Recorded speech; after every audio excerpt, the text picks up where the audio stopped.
Hello, this is Blaire Stanislao with the Happy Lion Center. Welcome to our podcast, Mystical and Infamous, where we have playful and easy conversations about anything mystical, getting to the heart of all things strange and weird. Join us in a bit of magical tomfoolery, spreading the alchemy of love and light. And now, we invite you to enjoy the show. Blaire and I are just riffing off about what we're seeing and some of the stuff I'm seeing move through the collective right now. And we are really in this like energetic shifting of choice. And it's coming back into very human aspects of stuff, but it's also integrated with all the frequency of possibility. And when we actually start to move into this and start to really discover that the thoughts, stories, excuses, beliefs, even for a lot of us that are playing out in our world right now are no longer serving us, most likely never really did. But for some reason, we've been playing inside of them, are no longer serving the spiritual pathway that we're on. Like the things like scarcity and worry and doubt and how is this going to work? And I don't understand how that's going to all these things that are very tactile, human, mind driven are literally messing up our energetic fields in creation and connecting deeper to self and in an expansion. And so we were kind of like riffing off about what this is. And I'd love to just like throw the baton back at you, Blaire, to be like, what are you feeling when I say that to you? Well, I mean, I was just telling my daughter because she just broke up with her first boyfriend.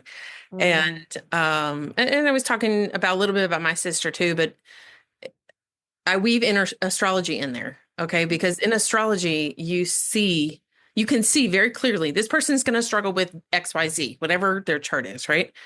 And so I was trying to describe to her, okay, so these people who have XYZ, which is us too, right? Everybody has this.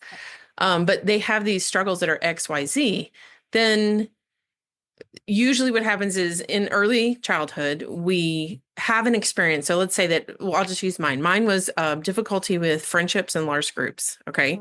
Now, this is not necessarily infancy, so I don't consciously remember the stuff from infancy about it, but I do remember being in middle school and having a very close friend. All of a sudden, she started lying, like incessantly. We weren't actually looking for her to lie or anything. It just kind of popped up, and it turned into this big, huge thing, which is not uncommon for middle school, right? Right. Yeah. So I really didn't think anything of it. I just thought, okay, well, this is sort of how she's going to be. But in a 7th or 8th grader's mind, I was like, I'm not going to be around that. I don't like that, And so I quit being friends with her. And it wasn't until I think I was close to graduating high school, I had heard a story about something that happened, which is essentially the lying went to extremes. And so there was a big thing that happened, obviously enough for me to have heard about it. But years and years later, after just literally like probably less than 8 years ago, I friended her again on Facebook and we chatted a little bit. And basically she was experiencing the shift into realizing that she was bipolar. Okay? And so those were symptoms of it. So we would say that if we're going to use that as an example, I would say I got hurt by a friend, right? And so I'm cautious about who I'm friends with. So that plays out basically until I decide to heal, whatever it is. Now, that experience itself probably really originated in infancy or childhood. Something somewhere, I thought somebody was a friend of mine, even though I didn't have words for it. And I decided to protect myself. And so probably some of that pattern still continues. And I don't think that's any different for anybody. I think we all do this. And I think on some level, it really is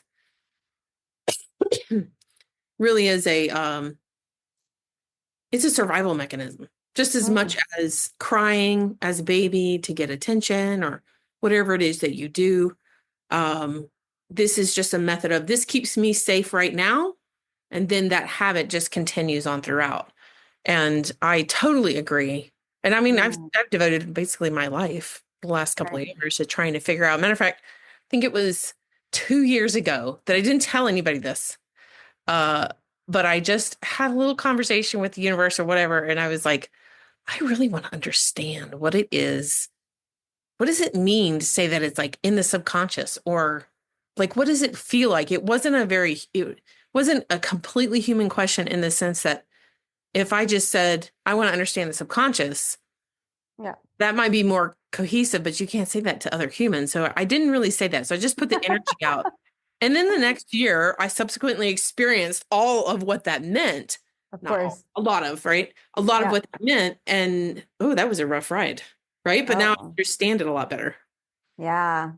Well, Yeah. and also too, the thing you mentioned about like things are being rooted, we're finding now, and a lot of what's coming through the collective now is it's not just this timeline, Yeah. it's like past life timelines. And although technically past lives aren't past lives, they're just dimensional lives happening on another timeline, meaning like we're all simultaneously happening at once. And some people are like, I don't understand that. We have one soul. Well, your soul is connected to all these things. So if you imagine your soul being in, like, say, 50 different versions of you, then all of that energy is playing out. So if you're feeling this in this life, it may not even be from this life. It could be rooted from that life that now is coming up to be healed. And when you do the healing work here and go back there, you change the whole entire timeline, which baffles our human brain Yeah. because we play linear. We've been taught linear. Yep. Like this action gives you this result, where spirituality is not linear whatsoever at all. And it is this beautiful expanded portal of possibility. But we're now dealing with what you just said is like the linear versions of us and cracking them open for them to find that we're in this flow of this frequency and that we're not just this human, that everything is energy, that everything is connected, that all the parts play out in this mechanism. And it's blowing our minds, really. Okay, so here's a thought. I have had several instances where I'm working on something and it comes up with past lives, and I mean, I do regression, so I know all about these things. And frankly, I kind of get a little bit. They get to be a little tiresome. It's not really the messages. It's not the stuff that comes through that's tiresome. It's the human interpretation of it that really is tiresome to me because it's Mm. like, okay, you first off, you're using the word past. Okay, I know that's not right. And then second off, sometimes people will get little like hung up on, oh, I was just saying, like, for example, I did a regression for a friend of mine, and she was somebody who directed human sacrifices in your Egypt or something. I mean, like, this is a very dramatic story, and she's a very emotional being. And so her response was a very emotional response.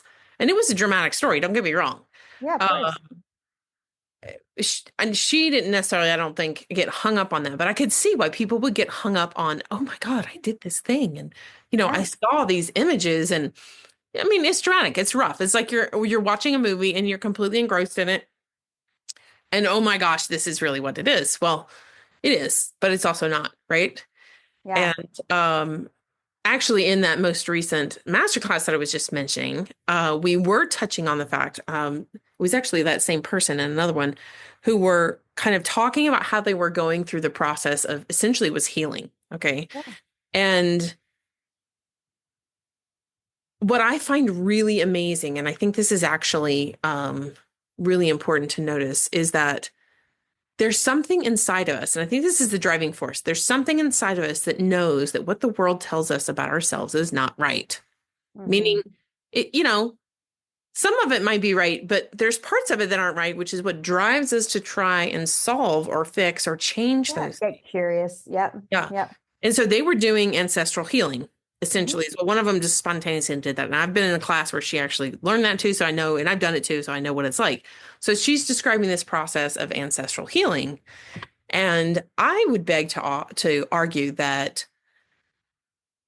when you do that ancestral healing, what you do is you come in, you're experiencing what's happening, you're recognizing the experience that caused you to think or feel a certain way, and then you go into that scene energetically and you essentially console yourself, right? Like you give yourself hope, you tell yourself what it is you need to hear because you know that where you Yeah. are now, right? Yeah. What you need to hear back then. So I would beg to argue that in fact that is the driving force behind us wanting to actually make those changes. So essentially, we are the reason Hmm. that we know that something's wrong. Yeah. That we can, the easiest thing to do is just connect with that version of ourselves, no matter Yeah. what timeline it's on. Yeah. What's, and then I want to say one more thing.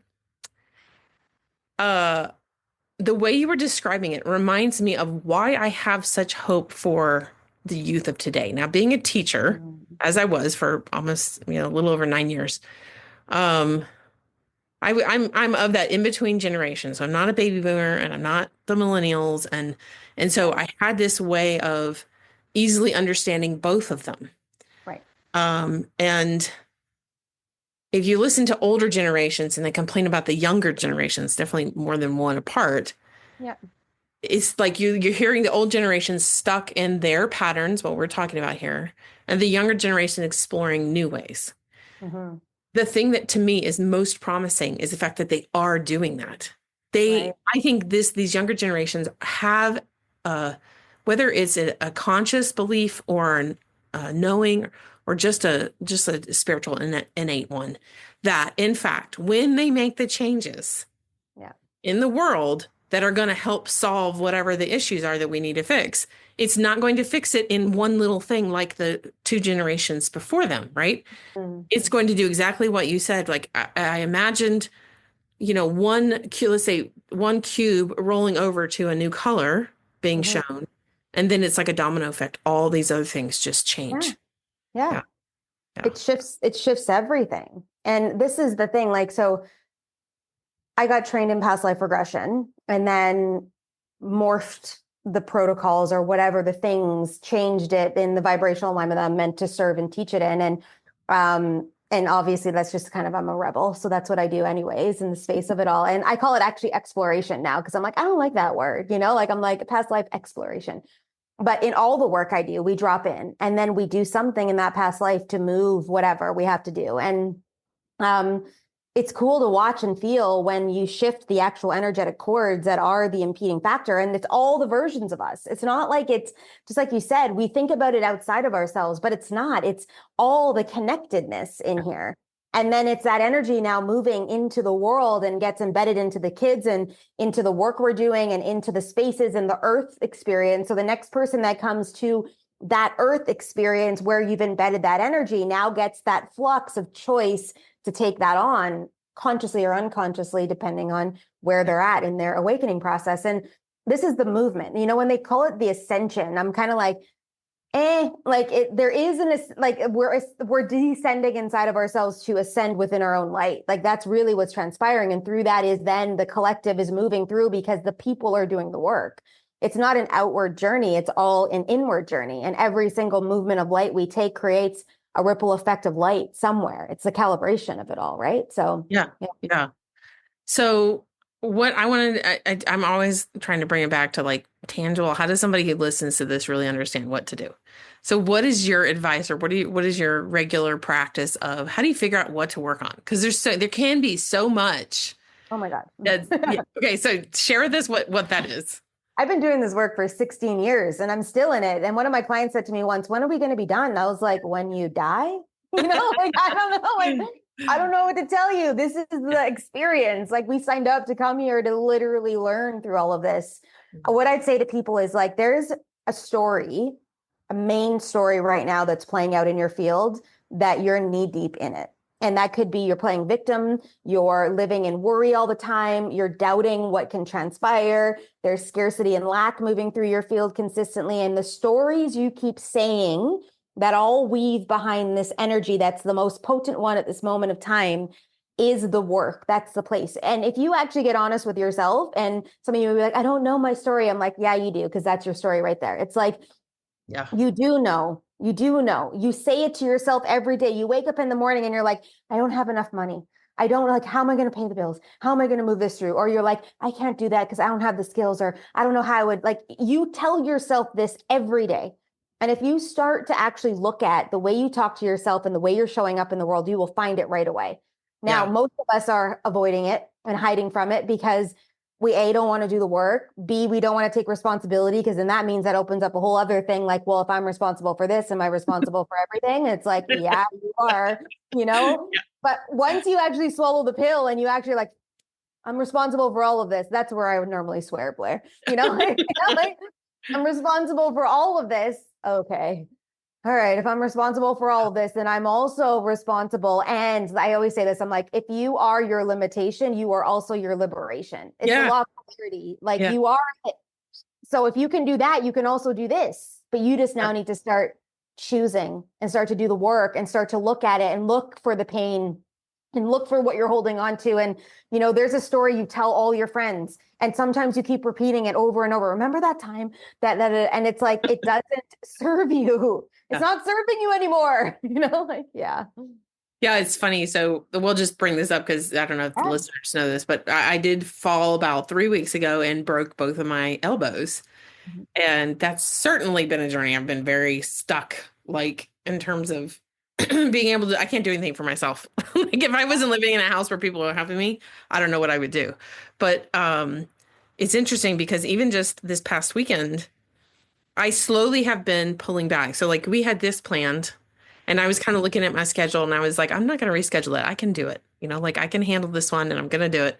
But there were other ones that I was like, oh, I need to cancel it. I can't do that. And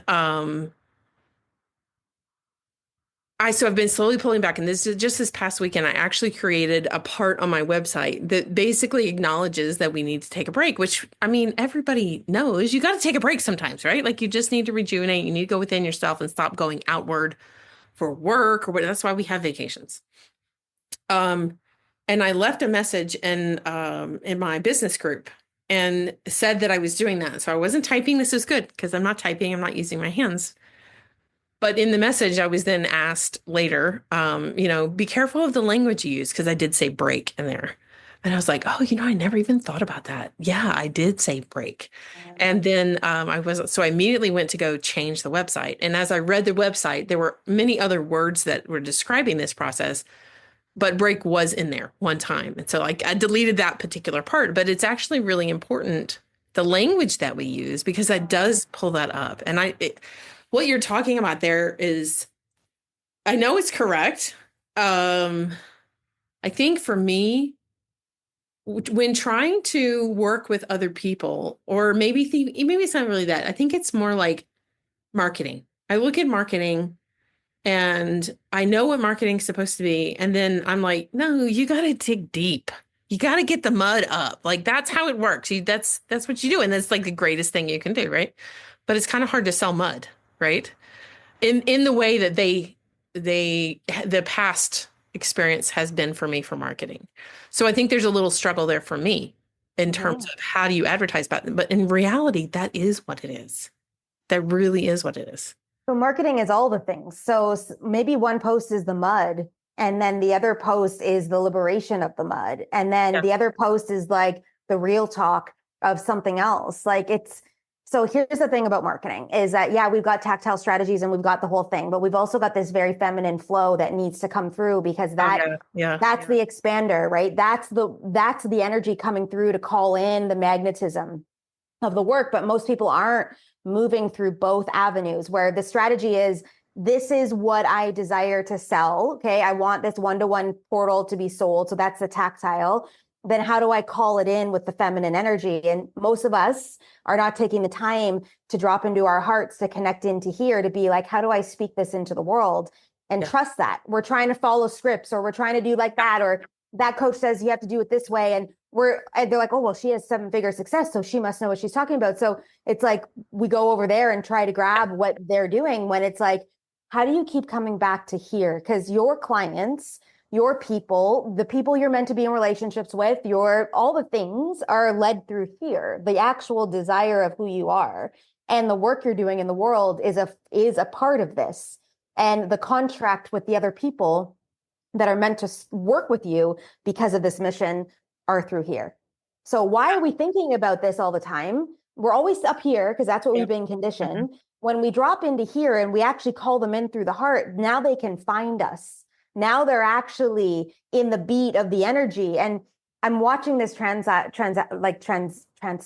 What's the word? I'm like, what's the word? Transpire in my world, where I have people now signing up for one-to-one portals that I don't even know, that I've never seen make any comments on anything, or I have no idea who they are. And they're like, I want in, send me the link. And I'm like, all right, I can't wait to meet you. This is going to be fun. Because the light is lit, and my job is to keep shining through in the space of showing up and watching where the work needs to happen. It's kind of ironic that you said it that way, because as you were talking, I was realizing I don't like that kind of marketing. That's not the kind of stuff I watch. Yeah. Like I watch the stuff that's like ooh, this is gonna be juicy, you know? So yeah. Yeah. Yeah. And actually I was at we turned on last night. Actually, I didn't turn it on because my arms hurt so bad, but my husband did. The Da Vinci Code. Mm. And that's a really, I mean, obviously there's a lot of energy that went into writing the book, Oh, but then man. also making the movie, and they are also talking about that. Yeah. The female vessel, right? The All of right it. the oh no, there's lineage that's, descended from Jesus, which, touches a lot of heartstrings of a lot of people and their belief systems about the way that history wrote itself, like it's just really pokey, it can be. And I think that tends to be an indicator that it's probably hitting the right mark, or at least for me when I do healing work, is if, especially for me when I'm doing it on myself, if I'm like, ooh, I really don't like that, it's pretty much dead on like, oh, you got it, then you're at the right place. Yeah. Well, the growth is in the uncomfortableness, Yeah. really, and about like, and that's the thing that us as humans have been conditioned to not want to do that. If there's fear, if there's uncomfortable, if it da da da da, and sometimes it's the soul saying no, but a lot of the time it's you've got to get through this to the other side. Like we've got to go through this. Like nobody wants to do shadow work. Okay, let's just put it that way. But we got to go deal with our stuff. Like Yeah. we've got to go because we cannot get here without dealing with this. Because right now we're here and Yeah. we will stay here or drop unless we start to do this because we can't stay the same. Mhm. It's like literally everything is energy. So it's always moving. So we're either going here or we're going here. That's just how the law of energy works, unfortunately. Right. So it's like, yeah, there's so much we're uncovering right now and so much coming through, but it's also like, how do we get back to the basics and the simplicity of you right now are living in shame. Yeah. So how do we now move through shame? And let's get that, like that's the thing. Go ahead. Yeah. Um, Something else have found myself, and I think it's true for everybody too, is that let's say that you uncover whatever it is, you figured out what it is, this thought pattern that's not serving you. Um, for me, it actually I don't think that's the right word, but it's a human word that fits. So delay. There's like a little bit of a delay doing the recognition of, okay, here's this belief system that's not serving me. Oh, what does that mean? And then you start to notice yourself actually saying those things to yourself, which I think a lot of times the conversations that we have within our own mind, we don't even notice that they're occurring because we're so comfortable with them. So I Mm-hmm. think it causes you to kind of notice that. And one of the things I've noticed repeatedly over and over, and it's certainly something I'm learning to do as I have two broken arms, but Yeah. it's just another lesson of the same thing, right? Is to actually fully be present and enjoying the Mm-hmm. downtime or the time that I'm supposed to. So, yeah, Monday, yeah, 2 days ago, I had a friend healer who offered me a session. Yeah. And I was kind of joking with her because my younger sister called me this weekend and she says, hey, what are you doing? And I'm like, I'm just laying around watching TV like I've been doing the last 3 days, like been Yeah. doing nothing. And so there's some judgment there, right? Like, is a little bit of irritation. Okay. So as I'm articulating this, she notices that language, which we just touched on, right? Yeah. And then I was like, oh yeah, I'm really not enjoying it. I mean, it is kind of fun, but it's not complete. Like I'm not wholeheartedly there. I'm not like, oh yeah, Right. we get to lay around. I get to lay around and do nothing and ask everybody for help for everything. But there's something in that about the fact that I'm not truly enjoying it. And it's kind of interesting to see when you get there, when you get to the point where I am, you start to recognize, holy crap, I'm really not. So I still don't know what is completely in my way, right? Like I haven't dug deep enough to really figure out what that is, because otherwise I know when you do energy work, it just shifts. It's just gone. Poof. Yeah. Yeah. So yeah. So there's that place where how do you actually enjoy it? And then it's not just somebody else can't tell you what it is. It's like you have to figure it out on your own. Mm-hmm. Because if somebody else is telling you what it is, I feel like you're still going outside of yourself trying to figure out, okay, well, if I'm doing this, then I'm enjoying it, right? Right, right. But no, Yeah. that's not how it works. Well, a couple things I think, and like you could probably attest to this, is that sometimes we're so caught up in our stuff that we need a guide that will help us get into it. And if we're working with the right people or the right medicinal plant, which I'll tell you a story about in a second, then we can get to the root of what it is faster because we're not looking at it through the lens of our own perception. Yeah. So that's some of the work that I do is like, I'm not here to tell you what has happening. I'm here to guide you into an experience so that you can go find the answers. And just like in past life work, where I'm like, I'm here and I can see what they're seeing, but I'm asking them questions. What do we need to do? How do we clear this? And they're like, this is what we need to do. I'm like, great, let's go. Why is this transitioning? And now what does this feel like in your life today? And I'm asking the right questions, which are allowing them to dive deeper, to remove the barriers around their own perception to go into the space. So with the right person, sometimes that is an accelerator, but we all have access to this. But most of us are not willing to go deep enough into the work or to like lean into this space or to do the things necessary in order to move the energy because we're too busy, because we don't have time, because it's not a priority when this is actually the priority. Yeah. This actually is the work. This is what they mean. So they, the elitists and those that control the world, let's say in shadow energy, created 9 to 5 work on purpose. So you thought that was the work. So you forgot about the actual connection work to yourself. That is the work. So that you see it like a different landscape, in the space of it In all. the meanwhile, inside, most of the people are like, oh, this is not right. Yeah. Yeah. Completely opposing to things. So I wanted to share this with you because it just came through my field. But like in February of this past year, 2024, months before that, I kept hitting this ceiling and I couldn't figure out why. I was like, why can I not get to the next phase? Like what's going on? I'm doing all things like I'm really conscious. Like, I've been doing this work for 16 years. Like I get it, why can't I go there? And I knew there was something, but I couldn't grasp it myself. So I just kept hearing mama mushroom is what I call it, psilocybin calling me forward. And my girlfriend really loves psilocybin. She's like, do you want to go into ceremony together? And we have a facilitator up the mountain who's from Peru and she grows her own. And it's like, she's amazing. Her energy, like she is mushroom energy. Like she is. And the way she held space for us in this like ceremony was amazing.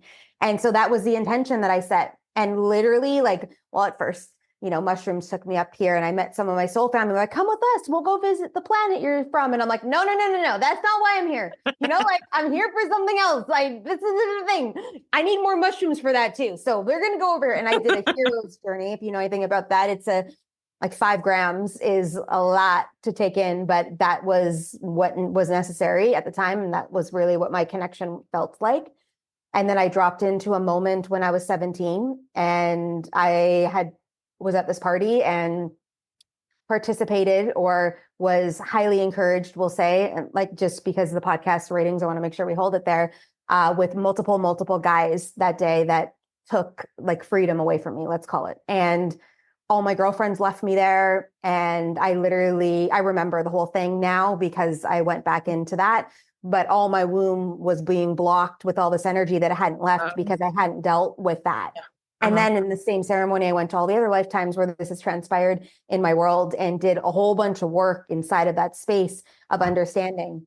And by the time I was done the work, like hours later, I was literally in a mountain house sitting in the middle of Spain with nobody else around in a door frame. Just, you can imagine being on the mountain, calm house, like in the door, just watching nature. And it was like, this is the time to reset. And it was like I could breathe because I had just done all this work and I was battered and bruised and like I had just been to fight. And I know there's another fight coming, but it was like, that was the like pause. And it was this beautiful experience. And people are like, how can you just really talk about the things that you figured out when you were 17 happened to you? I'm like, I did the work. Like I'm not holding on to it happened. I can't go change what happened. I can change the action in my physical form that I've been holding on to, or the energy in my physical form that I've been holding on to. But it's like, sometimes we need the guide. Sometimes whatever that is, to assist us to get into the space of it all. Well, okay. So I want to touch a little bit on that. So you were mentioning on a healer and how having a healer or whatever you want to call them, whatever they are, these people who help you, like, mentor, coach. So these people in your life who help you to process whatever happens, I find that the ones who really help are the ones that are not attached to the outcome. So oftentimes it's not people who are like your immediate circle. And so I would say that the psilocybin is probably exactly that thing, in that you were shown all of that stuff, but you were shown other things too. So it was like, this is just another thing that existed and happened, Yeah. but so were all these other things that happened. So Yeah. you get shown that in a way, it's like, oh, it's just this thing. It's not a big deal. Another way I would describe it is I have a Bachelor of Fine Arts. And so we spend a lot of time creating artwork and then sitting back and critiquing it. Okay. Yeah. Now, critiquing means you look at it carefully, you describe what it looks like, and you also describe what you think or feel about it. Right. So in a critique, you have a group of people looking at a particular piece of artwork and they all say what they have to say. And there's no judgment because you can't get your feelings wrong. You can't get your, technically can't get your thoughts wrong. Right. And we're saying it in a way that is neutral and not like accusatory or anything like that. Now, sometimes it is hard for people to hear Of things, course. but it's said in just enough of a gentle way that it doesn't feel like a personal attack. And usually when we would come out of those critiques, then you like socialize a little bit with the people like you would normally do. So again, you're still getting a non-objective observation of something, and that's very similar. And so I would argue that's what healers do too. They probably just don't do it as effectively because seeing an image sometimes is not as depending on the person, it can be not as pokey or aggressive feeling. It's like you Mhm. just see an image. This is just what it is. Maybe you didn't understand that was you at the time. And it's like watching a movie or something that you don't really get. Yeah. It's like, oh, you can see this really horrible thing, but it's not, that's okay. Whatever. I don't know what that is. Well, and I literally, so one of my coaches just made a post today, and I'm going to paraphrase it because I don't know the exact words. And I literally took a photo of it and threw it on a reel on Instagram because I felt like it was super important. But it's like, and I'm in the Course of Miracles right now, which I was told I needed to do this year from Spirit. And today's is like, you give meaning to everything. Yeah. You are the one. And literally, that post was the exact same essence as you're giving meaning to everything. So if you go back to this life and you see all this stuff happening, or if you go into this scenario, like I've been in the Illuminati, and that also shows me what's happening in the Earth experience now. So everyone's like, "How do you know that that's going to happen?" I'm like, "Dude, I like made the plan. Like I was part of the group that like helped assist with all this." So like, and I look at it from that perspective. There is no good or bad unless we give it good or bad energy. So sure, yeah, I murdered a few people in another life, and I did this, and I did like I've repented, I've created like, the imprinting, and I've cleared the karmic debt, and I've done the work around that to shift the energy in the world. It's not like I'm condoning that experience and saying to you, everyone go murder people. That's not what I'm saying. But I'm saying like, why are we holding energy on stuff that we can't actually change that's already there? Yeah. What are you doing today to move the energy forward in the life that you actually want and to live like what is it the Dalai Lama says? No, it's not the Dalai Lama. Someone says like be the Gandhi, be the change that you want to see in the world. So did Michael Jackson. Yeah, and it's like, well, I'm sure you got it from Gandhi. You know, Oh, yeah, no doubt.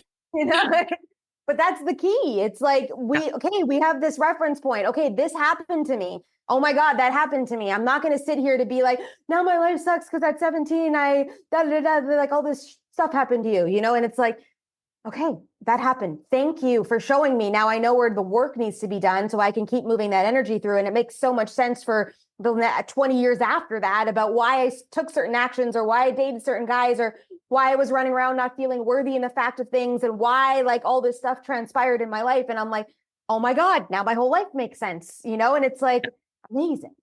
Okay, now what? Yeah. And you know what? I'm going to tell you, I'm going to share one more thing here with you. So in that year of figuring out what the subconscious was, like Yeah. really feeling through it, experiencing all of that, one of the things that I was taking a dream interpretation course.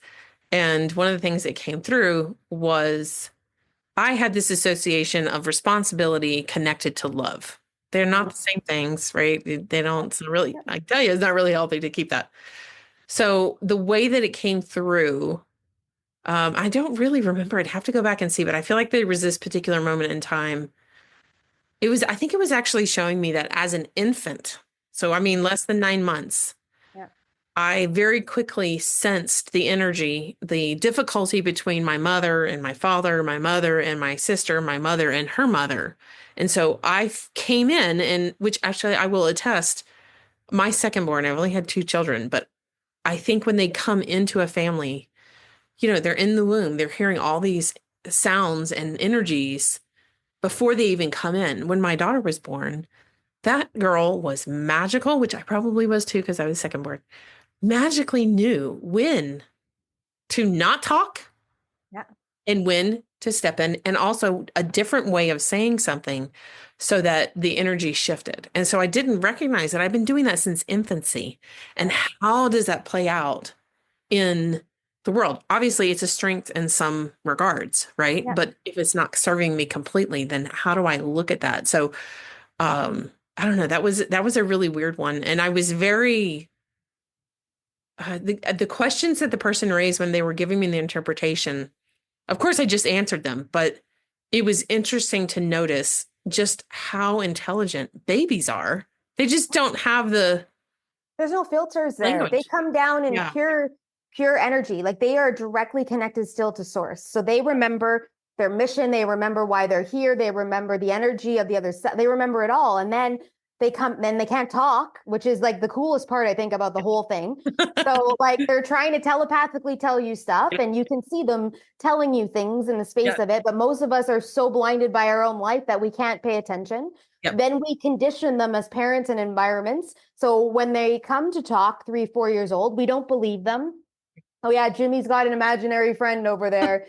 Jimmy, we don't talk about that in public, or you can't say those things there, or you can't just go hug strangers and the thing. And we condition them. And then by the time that they start to really understand human life, 6, 7, 8, 9, 10 years old, they're in the matrix and they're playing. Yes. Yeah. Which is us, right? It's all of us. So yeah. And now we do the work later on in life. And now we hope that as adults, if we're having kids, that doesn't transpire. Or our grandkids now, it's like, how do we help them? And how do we help our kids maybe be more open to that? And maybe you can't assist. Maybe your job is to hold the energetic line. And so that there's potential for that to change. But it will start to maneuver in life, and we're going to start to see, and we are seeing these beautiful babies come out and their expanded energies and how they show up in the world, and they are in their liberation. But now they have to also realize that they're on Earth. So that's a whole other mechanism of stuff. Thanks for listening to this episode of Mystical and Infamous podcast with the Happy Lion Center. Send requests for topic discussions, questions, and comments to podcast@happylioncenter.com. That's podcast@happylioncenter.com.